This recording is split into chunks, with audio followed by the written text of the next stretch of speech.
Ok, Tirgoul 3 de Istabrut. J'en peux plus, j'ai vu 3 fois cette vidéo. J'ai essayé de réenregistrer 3 fois déjà, c'est la troisième tentative. Très compliqué à expliquer, très compliqué à comprendre. Voilà, donc je t'avoue qu'il y a des trucs qu'il faut accepter, comme dans le Tirgouch Time. Elle commence le Tirgoul, la meuf, en disant que une Tochelet c'est une sorte de Memutsa. Qu'est-ce que ça veut dire une Memutsa? Ça veut dire que t'as forcément des gens, enfin des Y, qui sont inférieurs à cette Memutsa et d'autres des Z qui sont supérieurs à cette Memutsa. Ok. Donc on continue.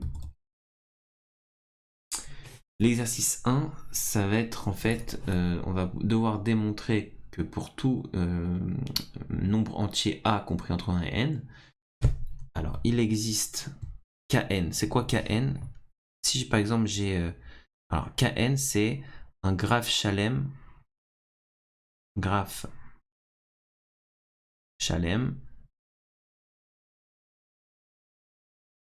avec n code conim. Donc ça veut dire exemple K3, ça va être, on met 3 points, ça va être un triangle. K4, ça va être un carré avec des diagonales comme ça. K5, on a compris ce que c'était. K5, tu fais 5 points. 1, 2, 3, 4, 5. Tu les relis entre eux et tu relis chaque code-code avec chaque code-code. Tac, tac, tac, tac. On a capté. Ça, c'est un graphe Shalem. Pourquoi? Parce que tous les codes codim sont reliés à tous les codes codim. C'est un peu à l'arabe, mais on a compris. Ok. Et du coup, on doit montrer en fait que pour si tu as un graphe Shalem avec n code codim et qu'il est fait de 2 couleurs, ok. Par exemple là, on a un graphe qui est, on a nos codes codim, par exemple K5, 1, 2, 3, 4, 5. Admettons qu'on ait 2 couleurs de edge, on a gris comme ça, ok, par exemple, et on a des jaunes, comme ça, ok. Admettons qu'il est un graphe Shalem avec 2 couleurs comme ça, ok. Voilà, il y en a 3. Tous les codes codim sont reliés entre eux, voilà, comme ça. Donc là, on a bien un graphe Shalem. Chaque code-code est relié à chaque code-code, ok. Et du coup,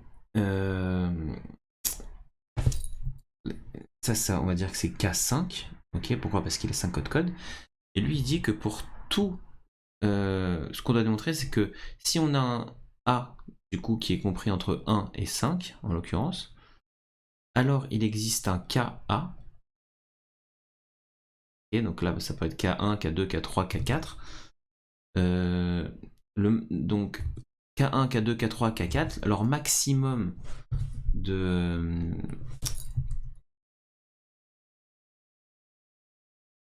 Voilà, en fait, le maximum de la... Comment expliquer, putain? Quelle tannée. Ok, ça c'est notre graphe.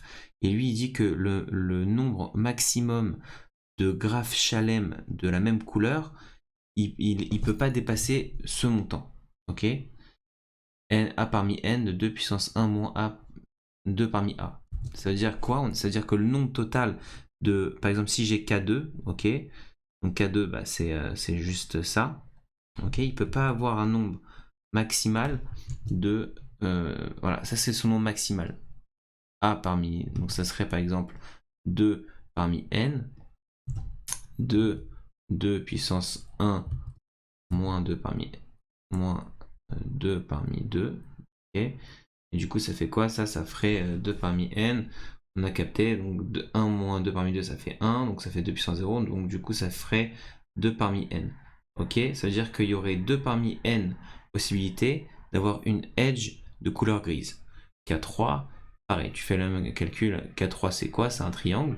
Ok? Tu fais le calcul, ça veut dire que tu as tout ça, tu remplaces les 2 par les 3, et ça te donne le nombre total, le nombre maximal de triangles plaçable dans un K5, dans un graphe Shalem de 5 codes Codim où tu as rempli au hasard les edges. Les edges, tu les as coloriés au hasard. Ok, bref. Compliqué, on continue, j'ai la flemme de la réenregistrer, d'encore d'essayer de mieux l'expliquer une 4e fois. Donc là, elle explique en gros ce que c'est un graphe Shalem, elle explique ce qu'on veut démontrer. Voilà, je pense qu'on a compris ce qu'il fallait démontrer. On doit démontrer que ce chiffre, c'est bien le nombre maximal de graphes Shalem compris dans un graphe Shalem. Pour récapituler, on doit démontrer que ce nombre-là, c'est le nombre maximal de possibilités de graphes Shalem qu'il y a compris, graphes Shalem de la même couleur, monochromatique, qu'il y a de compris dans un graphe Shalem de n code Codim, avec 2 couleurs. Tanas, ok. Donc comment on va régler cette histoire?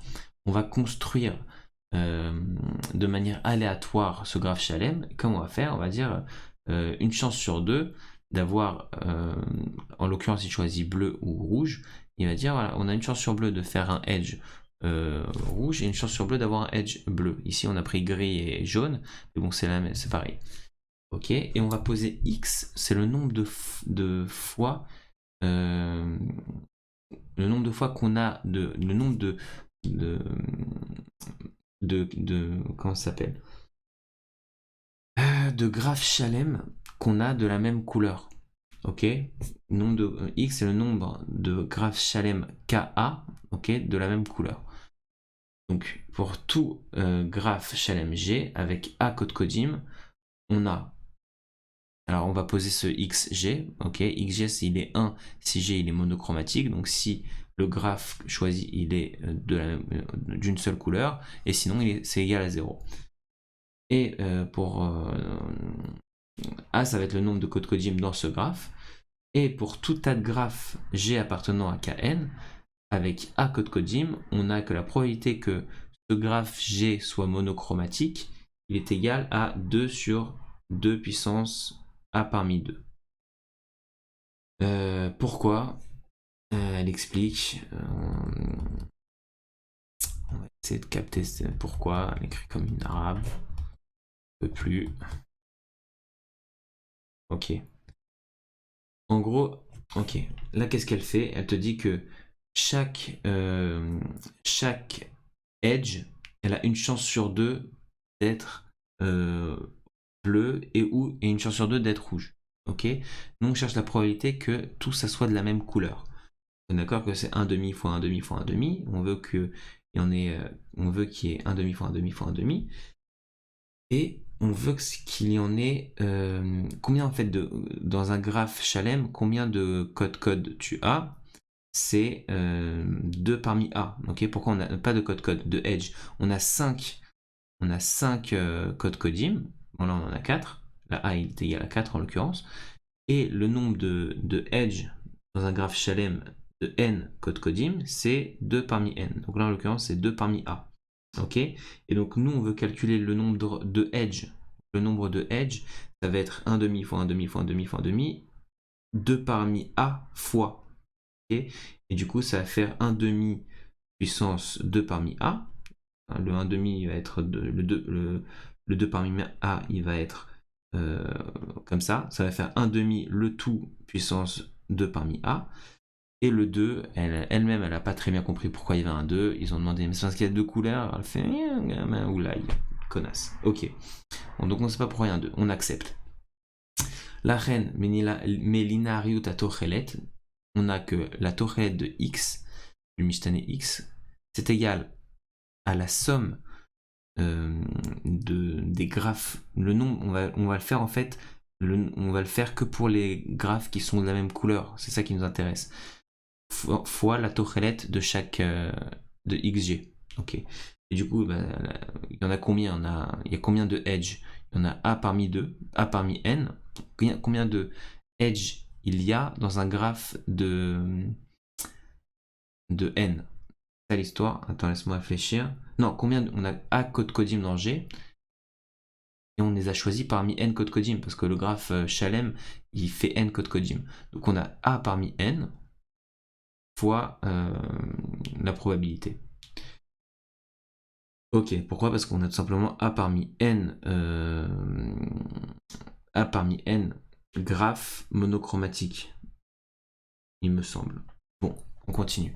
La reine Kayam graph im Schnetzvaim im maximum A parmi n de 1 et takim shel Kay. Ok. De merde. Ok, Targilstein. Soit G qui est égal à VE. Donc on a un graphe qui contient un vertex, edge, on connaît. Il a n code codim et E edge. Ok. Alors G, il contient un tas de graphes d'Ouzdadi. Il me les farote le nombre de edge sur 2 code codim. Ok, d'Ouzdadi base, on s'en fout ce que ça veut dire, c'est-à-dire que c'est de la 2D. Enfin, je crois. Bon, tout ce qu'il faut se démontrer, c'est que si tu as n code codim et E edge, alors le graphe G contient au moins E sur 2 edge. Ok, Pytharon. Donc là, elle explique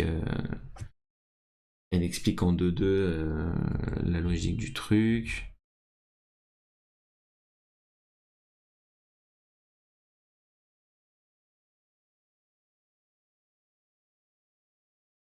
Ok. Nifrar Gvutat Akraït chez le code codim T contenu dans V. Donc qu'est-ce que ça veut dire? On choisit un nombre aléatoire de code codim appartenant T, ok, appartenant au graphe G, pardon, et on va appeler ce Gvutsat T. Gvutsat code codim T qui est contenu dans V. Et tel que tous les codes codim X compris dans V, pour tous ces codes codim, alors il y a une istabrout que T ima istabrout un demi bofen bilti taloui. C'est-à-dire que on va passer sur tous les codes codim de G et on va dire tu as une chance sur deux d'être dans le nouveau graphe. En gros, on va aléatoirement supprimer tous les points. On va dire ce point, tu as une chance sur deux de rester. Sur point, tu as une chance sur deux de rester. Pareil, celui-là, pareil, celui-là. On fait ça pour tout. Ok. Nagdir keshet chutsa im rak echad me x o y sheshayechet leti mazomer. Ça veut dire que c'est quoi une keshet chutsa? C'est une edge qui sort. Pourquoi? Parce qu'il y en a un qui fait partie. Ça veut dire que soit x il appartient à t et y il appartient pas à t. Union, X il appartient pas à T et Y il appartient à T. Donc un des deux, soit X, soit T, soit le code X, soit le code Y, il appartient à T. Et du coup, ça c'est ce qu'on appelle XY, enfin le keshet XY. On dit qu'il est keshet Routsa que dans ce cas-là. Donc encore une fois, c'est quoi un exemple? On rappelle que T, on l'a construit depuis le graphe G, depuis les codes codim, les vertex V, ok, on a construit T en choisissant au hasard lesquels on gardait, lesquels on sortait. Donc ça veut dire que si par exemple, là par exemple, on a ce point-là, on l'a gardé, on l'a pris dans T, mais ce point-là, on l'a pas gardé dans T, alors ça, cette quéchette, elle sera Routsa. Pourquoi? Parce qu'une des deux est dans T, mais l'autre non. Ok. Et on note x qui est égal à la somme des xy appartenant à E de xy. Donc en gros, c'est notre Mishtani Mikri, ça va être la somme de toutes les keshatim Routsa. Mispar kshatot à Routsa. Voilà, c'est notre nombre de kshatot Routsa.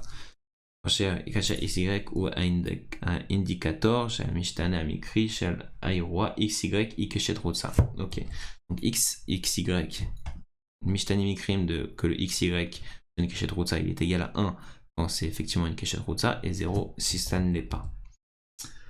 Ok. Et donc, chaque keshet XY appartenant à E, aux edge, mitkayem, que la tochelet de ce Mishtane Mikri, que XY soit une keshet Routsa, est égale, comme on l'a vu, à la probabilité que X appartienne à T et que Y n'appartienne pas à T, et que X appartienne à T ou que Y n'appartienne pas à T. C'est quoi? Donc c'est la probabilité que X appartienne à T fois la probabilité que Y n'appartienne pas à T, plus la probabilité que X n'appartienne pas à T, fois la probabilité que Y appartienne à T. Et chacune de ces probabilités, c'est un demi. Pourquoi? Parce qu'on a vu qu'aléatoirement, on choisissait quel code était choisi dans T ou pas. C'est un demi fois un demi, plus un demi fois un demi. Ça fait un demi. Et là, la linéarité de la tochelet, E de X est égal à E sur 2. Pourquoi? Elle a expliqué ça aussi.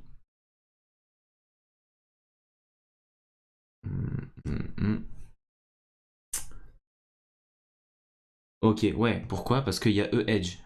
Ok, donc on a une tourellette de 1,5 et comme on fait la somme du nombre de edge qui est égal à E, ça fait 1,5 plus 1,5 plus 1,5 E fois. Ok, donc ça fait E sur 2 total. Ok.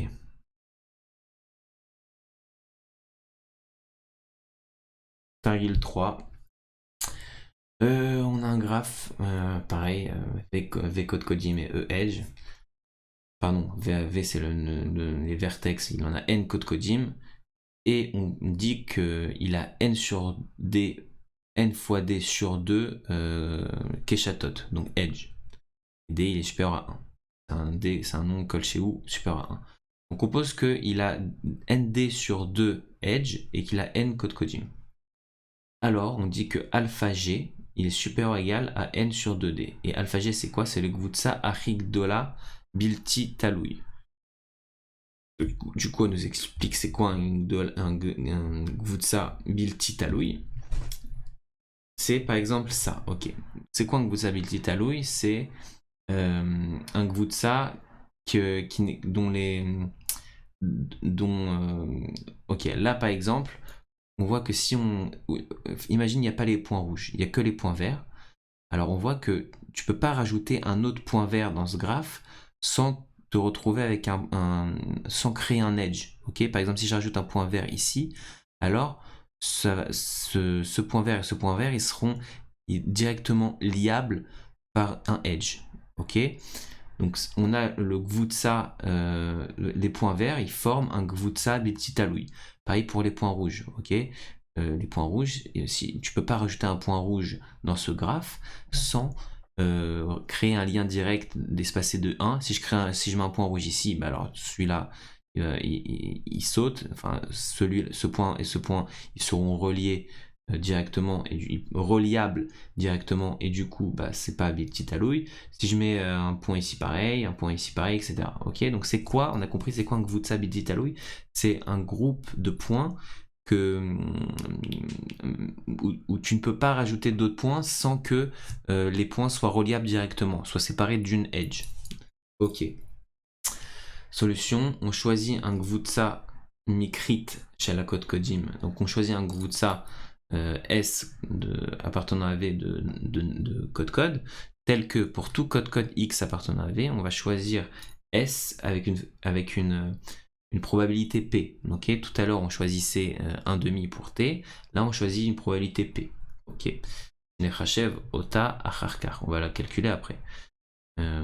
Betsura Betitaloui. Ok. Maintenant, on va poser X qui est égal à la Godel de S. Donc, le Mishtani Mikrim, c'est le nombre de codes Kodim qu'on a choisi avec une probabilité P dans V. Ok. Et Y, le nombre de Keshatot, graphe Amouchré al S. Donc ça aussi j'ai galéré un peu pour capter c'était quoi le graphe Amouchré. C'est quoi le graphe Amouchré?